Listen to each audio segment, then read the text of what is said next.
Full disclosure, I've been aware of it, but I have skirted this topic for a long time. In the nature of the What If series, someone, who shall remain nameless, hit me and said, what if the Fire Bobo crowd became ball knowers? Now, this doesn't make sense to 99% of you. It might as well be Portuguese. Allow me to translate. There is a large contingent of the Georgia fan base that does not think their offensive coordinator is qualified to be their offensive coordinator, despite the fact that he's been an OC for longer than most of them have been alive. It's just games passed him by, or maybe he was never qualified and he's just best buddies with Kirby Smart. And so Kirby Smart, in some grand scheme to implode his own program and career, keeps gifting a coordinator position to someone who's unqualified. And they have all the evidence in the world. They had the conclusion already, and then they find the evidence to support the conclusion. And the evidence is everywhere, because if you think a coordinator is an idiot, then anything that doesn't go right in a game is evidence that he's an idiot. And so what our boy there is saying is, what if the fans are right? What if the haters/doubters of Mike Bobo are right?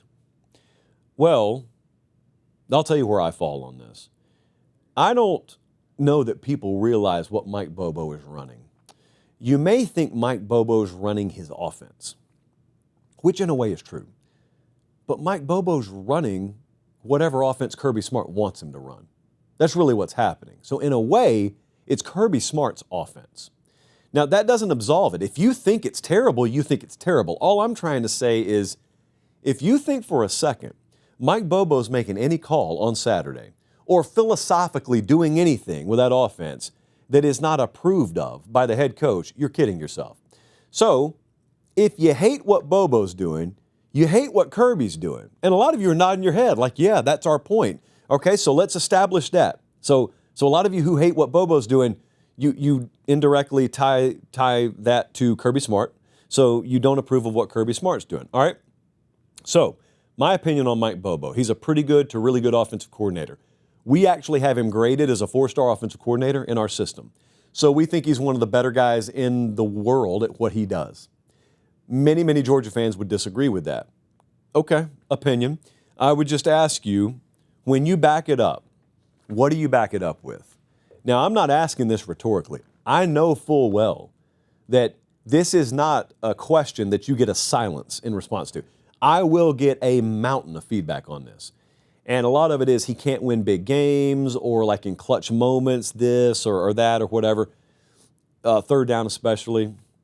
And this is from the program that produced third in Grantham, by the way. So do you know last year, Georgia had a better offensive scoring efficiency than the year a couple of years ago where they won the national championship? Did you know that? And I would ask you this. What's good enough? From the offensive coordinator/offensive efficiency output standpoint, what's good enough? How much better do you need to be than that? Is it a purely situational thing? Because that's not how I grade coordinators. But if you do, that's okay. We just differ. Georgia's defense was bad last year by their standard. Georgia had the worst defensive scoring efficiency they've had since Kirby's first year. Defense dropped the ball for him last year. Offense was hey, quick timeout. Check and see if you're subscribed to the YouTube channel. If you're not, I humbly ask that you click subscribe. It's free. It doesn't sign you up for anything. What it does is it helps us keep this show free so we can just do college football year-round. All right, back to the clip. In a poor spot, and team was banged up, but no one cares that they're banged up and they lack quality second-line depth because it's Georgia. So that's a first-world problem. But I'm looking at the efficiency numbers, and I'm saying, they were better last year than a year they won a national title.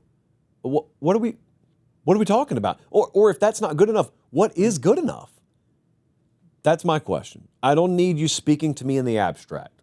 But I know I'll get a lot of reaction on that. No one's changing their mind down there on Mike Bobo. No one's changing their mind, including the head coach.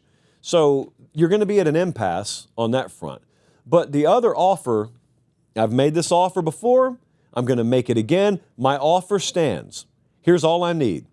One, I need a major sponsor, and there are no shortage of those. So I need someone to bankroll this idea. It won't cost you all that much. I'll cover production. So basically, I just need you to book the talent. I'll do it pro bono. I need you to pay a coach. Mike Bobo, in an ideal world, let's kick him $1 million extra, and let's get our willing coach. We have him. And then let's get about 10 haters, and I want them in a room, and I want it live and unedited, and hater by hater, I want you to get 20 to 30 minutes apiece, and I want you to air your grievances to Mike Bobo's face. This could be any coach, but I'm talking about Bobo. And I want you to lay out specifics that you don't like about his scheme, about his play calling, about his decision making, and I want him to be unfiltered. We'll edit it as we see fit for public consumption. Okay, we want a good solid TVPG, no stronger than a TV 14 rating on this. We got to get the 12 to 18-year-old demographic. We have to get the kids. So I want face-to-face questioning of a coach's decision-making. Fans versus coaches. I know plenty of you have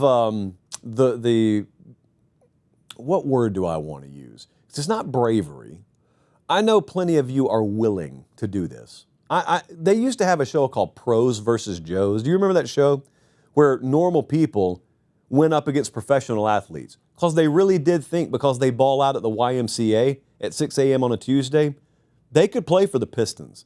Like they could log some minutes for the Trailblazers.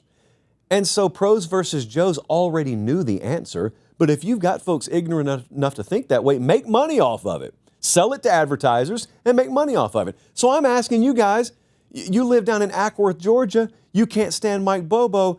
I want to get a partner.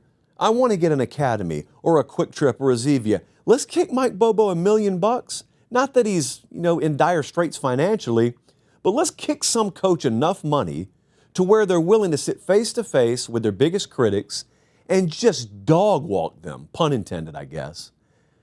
Because I don't really think the worst coordinator in college football, I don't think you understand how thorough a mental demolition it would be if you ever went face to face with them and actually argued football.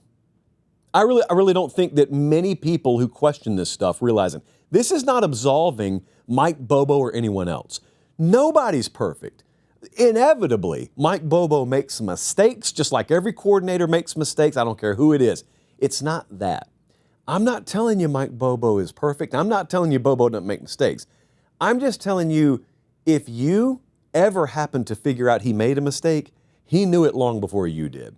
And there is a greater likelihood that you think you've identified a mistake, but you can't even talk your way out of the wet paper bag that was the play call. You can't tell me what the play call was. You don't even know what was the play? This was a terrible play call. What was the play call? Run. That's not a play call, friend. What was the play call? Well, he ran it. He ran it to the left. That's what the play call was.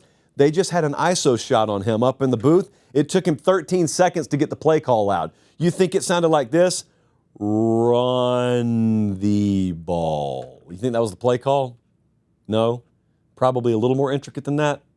Probably a lot of prep work, probably a lot of play calling, and then checks at the line of scrimmage, freedom given to the quarterback to do such things that are baked into the play call. And a lot of that's based on adjustments that the defense is making. So can you also not only tell me what the play call was, can you tell me what the base defensive look was? Can you tell me the adjustments that were made? Do you know what the check at the line of scrimmage was? Do you know if it was even a run play when it was called in from the sideline? Do we know any of that?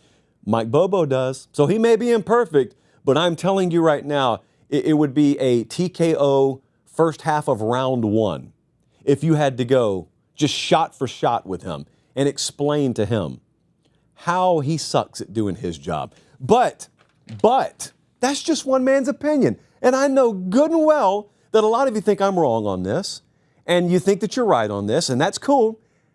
I just want to put you in a position to prove it. That's all. I'm doing you a favor. You could help Georgia football and stroke your ego in the process, and all I want to do is sit back and watch it. Maybe make a little money off of it, but sit back and watch it.